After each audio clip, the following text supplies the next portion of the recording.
Last time 8 तक सम किए थे, तो आज हम 9 सम से स्टार्ट कर रहे हैं। देखो 9 सम क्या है, find the equation of the plane passing through these 3 points. First point is A, जिसकी हमारे पास कोऑर्डिनेट्स है 1 1 0। Second point is B of 1 2 1। Third point is C of -2 2 and -1। कोई एक प्लेन है जो इन 3 पॉइंट्स से पास आउट हो रही है और मुझे इस प्लेन की इक्वेशन निकालनी है। 3 पासिंग पॉइंट है, अगर मेरे पास प्लेन की मैं जनरल फॉर्म की बात करूं तो वो क्या होता है, a into x minus x1 plus b into y minus y1 plus c into z minus z1 is equals to 0। It means कि ये तीनों पॉइंट इसकी इक्वेशन को सेटिस्फाई करेंगे अगर प्लेन इसमें से पास आउट हो रहा है। तो a into क्या आएगा, x minus 1 plus b into y minus 1 plus c into z minus 0 is equals to 0। Equation number first. फिर सेकंड पॉइंट भी अगर इसी प्लेन के ऊपर है तो वो भी इसकी इक्वेशन को सेटिस्फाई करेगा।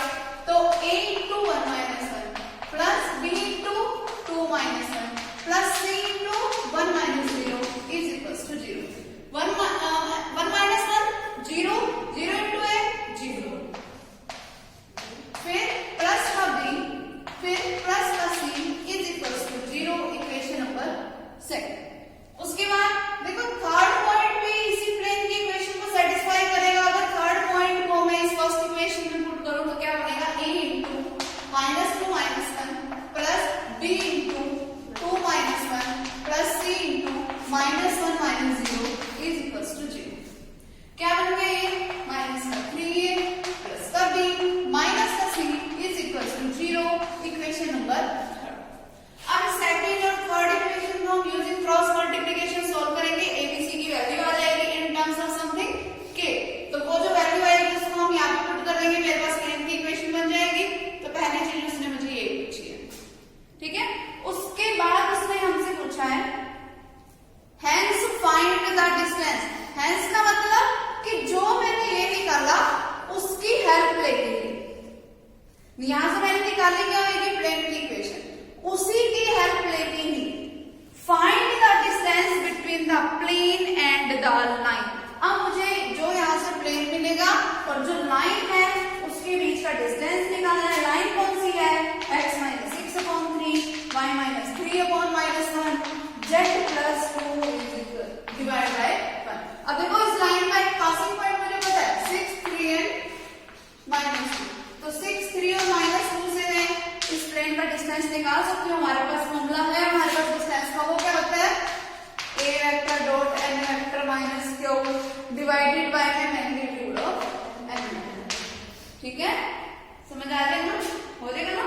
a वेक्टर हमारे पास ये वाला पॉइंट रहेगा, n भी मुझे यहाँ से मिल जाएगा, जो प्लेन की इक्वेशन आएगी q भी मिल जाएगा मुझे यहाँ से, ठीक है। इसमें वैल्यू पुट कर देंगे फॉर्मूले में और हमारे पास क्या आ जाएगा, ये डिस्टेंस आ जाएगा। नेक्स्ट सम देखो क्या है हमारे पास, 10th सम।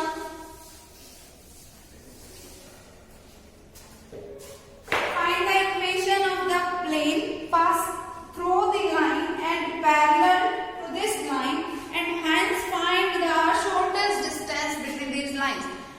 मुझे करना क्या है, किसी एक प्लेन की इक्वेशन निकालनी है थ्रू द लाइन। किसी एक, देखो प्लेन की इक्वेशन निकालनी है जिसने इस लाइन को अपने अंदर कंटेन कर रखा है, मतलब इस प्लेन का जो पासिंग पॉइंट होएगा वो सेम होएगा इस लाइन के पासिंग पॉइंट से, क्योंकि ये लाइन किसके ऊपर है, प्लेन के ऊपर है, ठीक है। फिर हमें क्या बोला है, ये प्लेन कैसे है, पैरेलल है किसी दूसरी लाइन के। देखो डायग्राम मैं बना रही हूँ, पहले कोई एक प्लेन है जिसने एक लाइन को अपने अंदर कंटेन कर रखा है, इस प्लेन के पैरेलल कोई अनदर लाइन, आगे समझ, ठीक है। फिर हमें बोला find the shortest distance between these two lines. फिर इन दोनों लाइंस के बीच का मुझे कोई शॉर्टेस्ट डिस्टेंस निकालना है। तो देखो ये निकालने के लिए हम करेंगे क्या, सबसे पहला काम मुझे प्लेन की इक्वेशन निकालना है। अगर मैं प्लेन की जनरल इक्वेशन की बात करूं तो a into x minus x1 आता है, लेकिन अब वो x1 क्या होगा, जो इस लाइन का पासिंग पॉइंट होगा। जो हमारे पास फर्स्ट लाइन है वो कौन सी है, x minus 1/3 is equals to y minus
पास इक्वेशन क्या है, x plus 1/2 is equals to 1 minus 5/4 is equals to z plus 2/1। देखो यहाँ पर 1 माइनस 5 है, हमारे पास जो जनरल फॉर्म होती है वहां पर क्या होता है y माइनस 5, तो माइनस यहाँ से मैंने कॉमन ले लिया, ये बन गया y माइनस 1, तो वो माइनस कहाँ चला गया नीचे। तो इस लाइन की डायरेक्शन रेशियोज क्या हो गए, 2 माइनस 1 माइनस 4 और 1।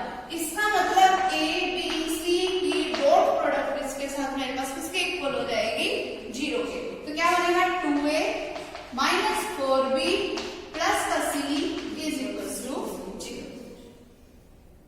आगे समझ। फिर देखो ये वाली लाइन और ये वाला प्लेन, इन दोनों के डायरेक्शन रेशियोज क्या है, सेम होंगे।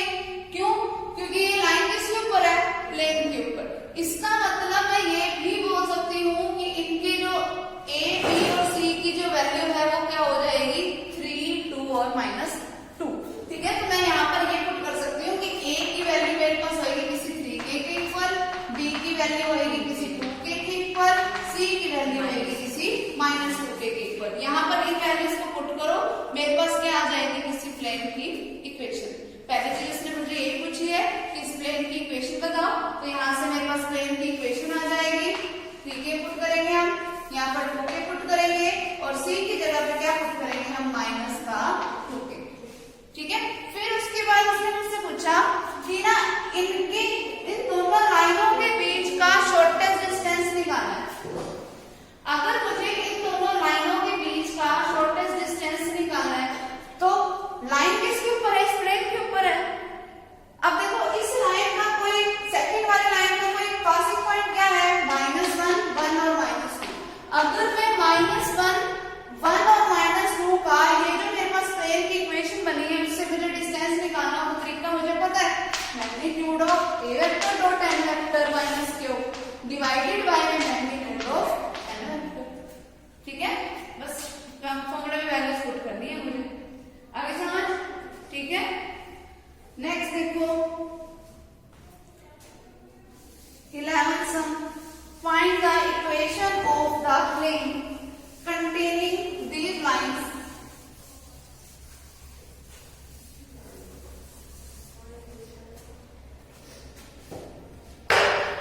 किसी प्लेन की इक्वेशन निकालनी है मुझे जिसने इन दोनों लाइंस को कंटेन कर रखा है। r vector is equals to i cap plus j cap plus lambda times of i plus 2j minus k cap and r vector is equals to i cap plus j cap plus nu times of minus i cap plus j cap minus 2k cap.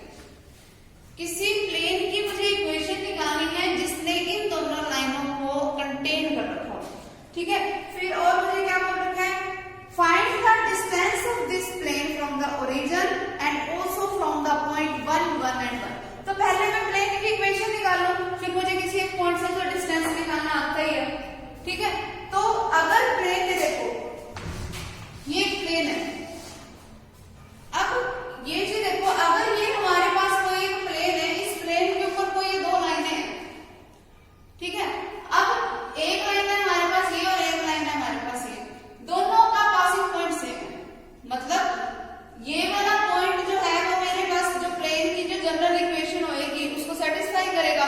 Plane की general equation क्या होगी, a × x - 1 plus b × y - 1 फिर plus c × z - 0, क्योंकि यहाँ पर k cap नहीं है, is equals to 0।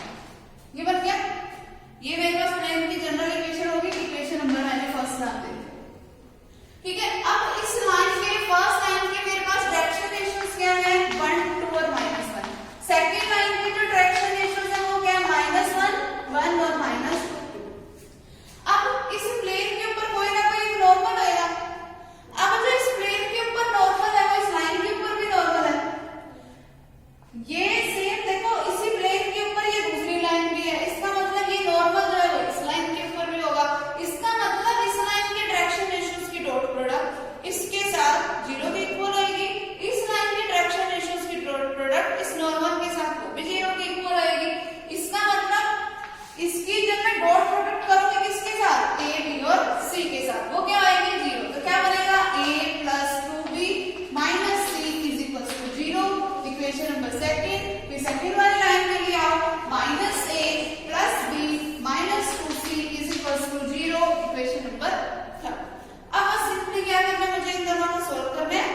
Cross multiplication से ए बी सी की वैल्यू आएगी, यहाँ पर पुट करेंगे, हमारे पास क्या आ जाएगी, इक्वेशन ऑफ प्लेन आ जाएगी।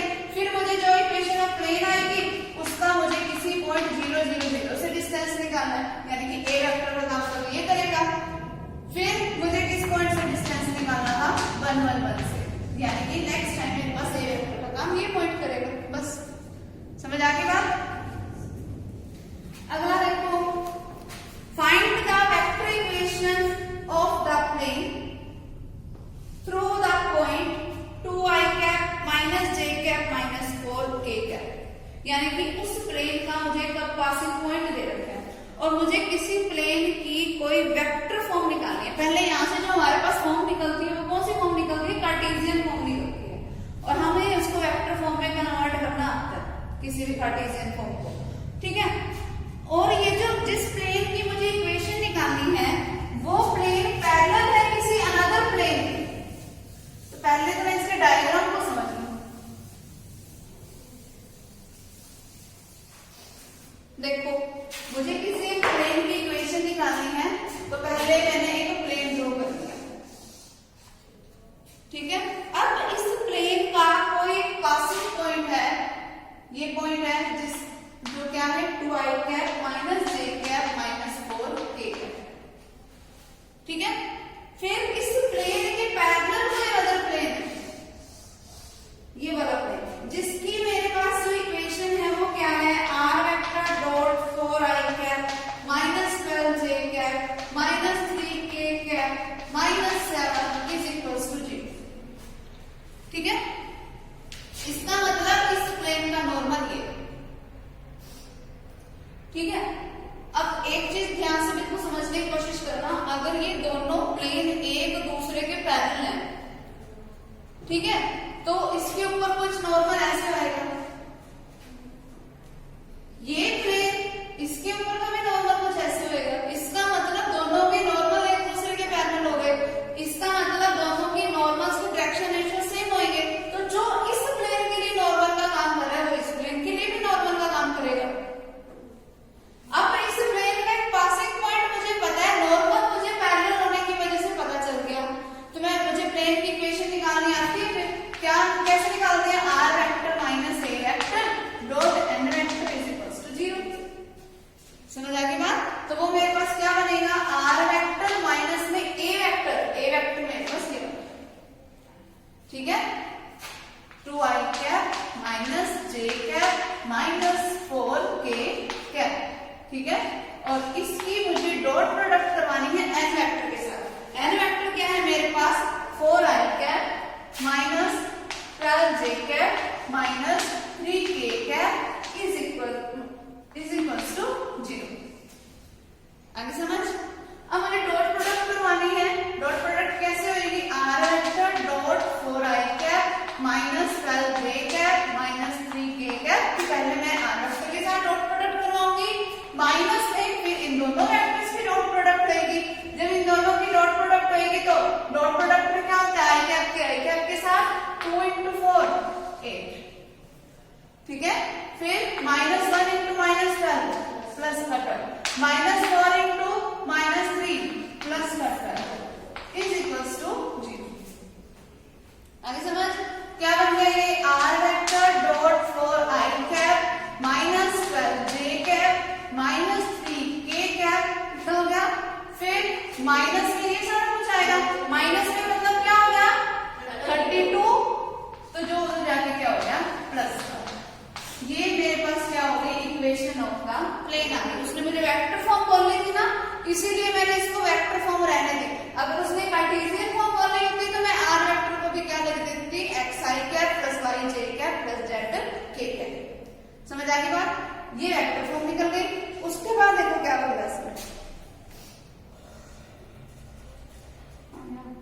फिर उसने बोला है also find the perpendicular distance from the point 3i cap minus 5j cap minus 4k cap to this plane.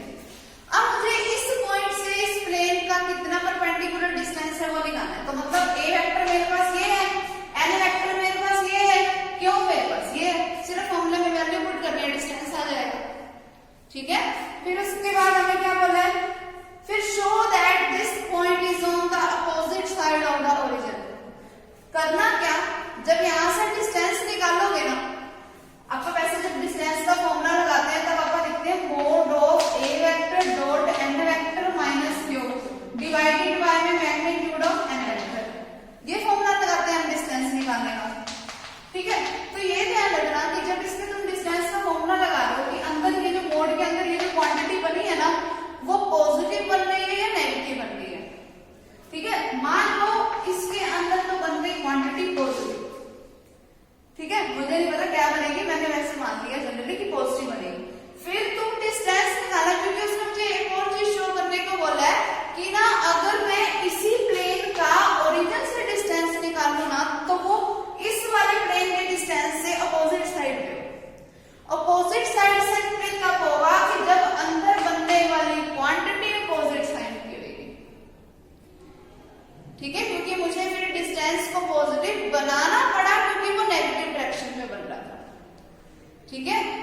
अगर ये वाली क्वांटिटी आ गई फिर इसकी पॉजिटिव, फिर मैं करूंगी क्या, जैसे मैंने ए वेक्टर से डिस्टेंस निकाला, फिर मैं किसी ओरिजिन वाले से डिस्टेंस निकालूंगी, ठीक है।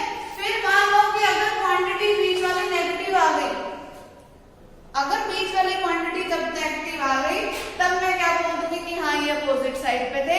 अगर ये वाली क्वांटिटी पॉजिटिव आई तो मैं क्या बोलूंगी कि वो सेम साइड पे थे। अगर दोनों नेगेटिव आ गई तब भी वो सेम साइड पे थे।